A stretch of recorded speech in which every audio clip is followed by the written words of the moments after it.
السلام علیکم۔ آج میں جو ٹاپک آپ کو بتانے جا رہی ہوں وہ ہے دفن شہدائے کربلا۔ صاحب ارشاد رقم طراز ہیں کہ جب ابن سعد کا لشکر کربلا سے کوفہ روانہ ہو گیا تو قبیلہ بنی اسد کے کچھ لوگ جو حاضریہ میں آباد تھے آئے اور امام پاک علیہ السلام اور دیگر تمام شہداء علیہ السلام پر نماز جنازہ پڑھی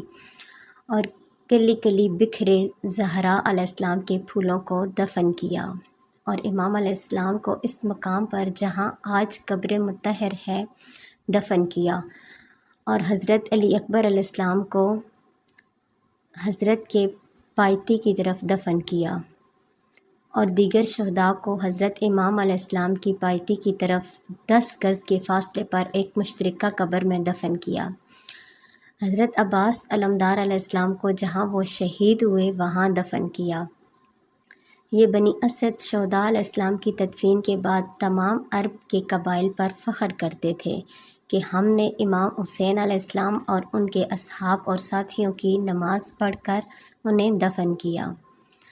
حضرت امام سجاد علیہ السلام کا تدفین شہداء میں آنا اور بنی اسد کی رہنمائی کرنا۔ علامہ مجلسی نے بہار میں امام محمد باقر علیہ السلام سے روایت کی ہے کہ آپ علیہ السلام نے فرمایا، جب میرے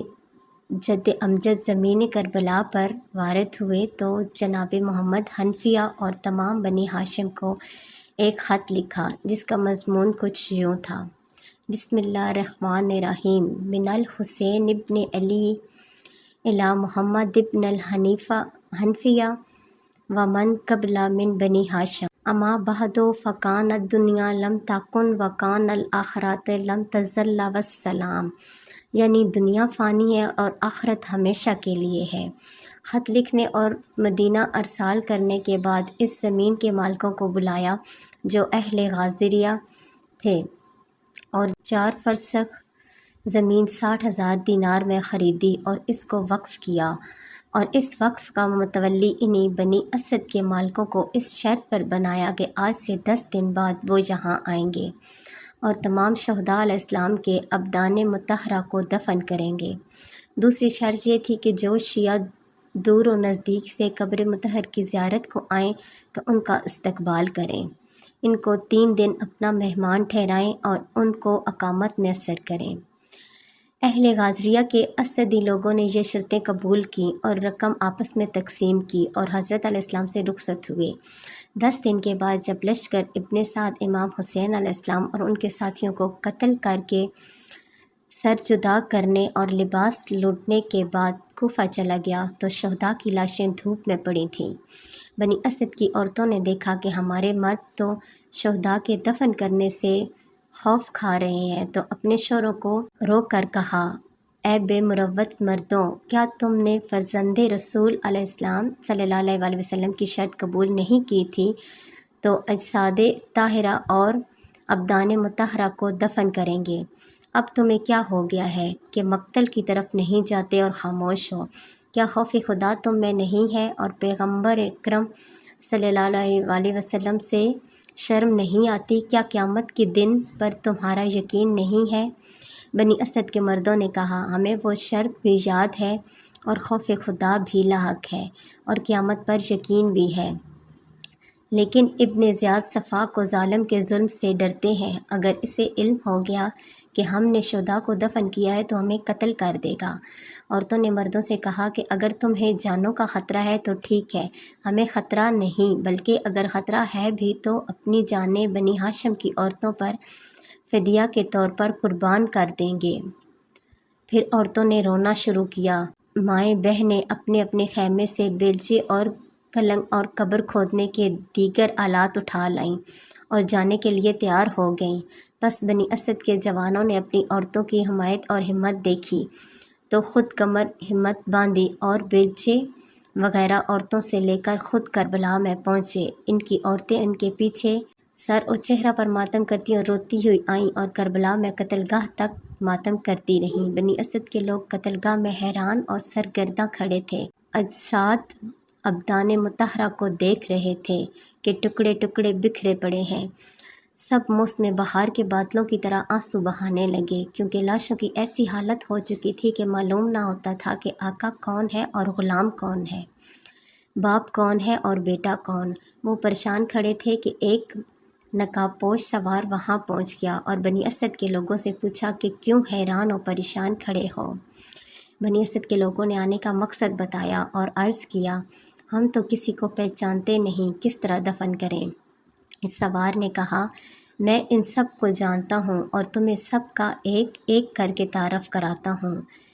پھر اس وجود مقدس نے بنی اسد کے گروہ کی نصرت کی اور ان کی رہنمائی میں شہداء کی تجہیز و تدفین میں مشغول ہو گئے۔ ایک ایک شہید کے پاس آتے اور اسے وجود مقدس سے ان کا نام پوچھتے اور پھر دفن کر دیتے۔ تمام شہداء جو اہل بیت سے تھے، جو امام حسین علیہ السلام کے ارد گرد پڑے تھے، ان کے لیے ایک گڑھا کھودا اور تمام کو اس گڑھے میں جمع کیا اور نماز پڑھی اور دفن کر دیا۔ پھر تلاشی کے دوران میں ایک ایسے بدن کو دیکھا جو ٹکڑے ہو چکا تھا، سر ساتھ نہ تھا اور زخم قابل شمار نہ تھے،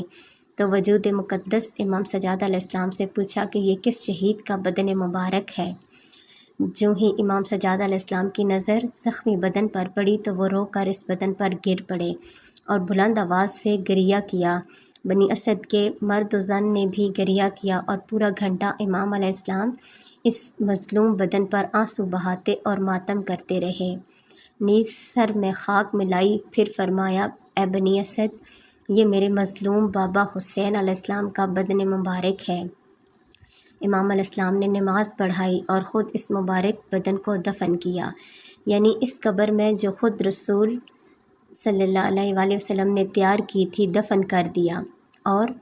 بڑی حسرت اور دکھ سے قبر پر مٹی ڈالی اور اس قدر آنسو بہائے کہ یہ خاک گلگارہ بن گئی، اور پھر کانپتی انگلی سے قبر پر لکھا، ھذا قبر حسین، حسین ابن علی ابن ابی طالب، اور اپنے بابا کی وصیت کے مطابق کہ جو آخری وداع کے موقع پر امام حسین علیہ السلام نے کی تھی، یعنی اپنے بھائی علی اکبر علیہ السلام کو میرے قریب ترین دفن کرنا۔ جناب شہزادہ علی اکبر علیہ السلام کے مبارک بدن کو ان کے بابا کے پائنتی کی طرف دفن کر دیا۔ سید الشہداء علیہ السلام اور دیگر شہداء کی تدفین کے بعد بنی اسد نے رخصت لی تو امام سجاد علیہ السلام نے فرمایا، اے دوستو، آپ نے مجھ پر بہت احسان کیا ہے اور اپنے احسان کو ختم کر رہے ہو، حالانکہ کام ابھی مکمل نہیں ہوئے، کیونکہ ایک شہید باقی ہے جو ان شہداء سے دور جا کر شہید ہوئے ہیں، اور وہ سلطان کربلا کے وفادار بھائی حضرت عباس علمدار ہیں۔ پس بنی اسد کے لوگ امام سجاد علیہ السلام کے ساتھ نہر القمہ کے قریب آئے۔ لاش کی حالت دیکھی تو سب زار و قطار گریہ کرتے رہے اور ماتم برپا رہا۔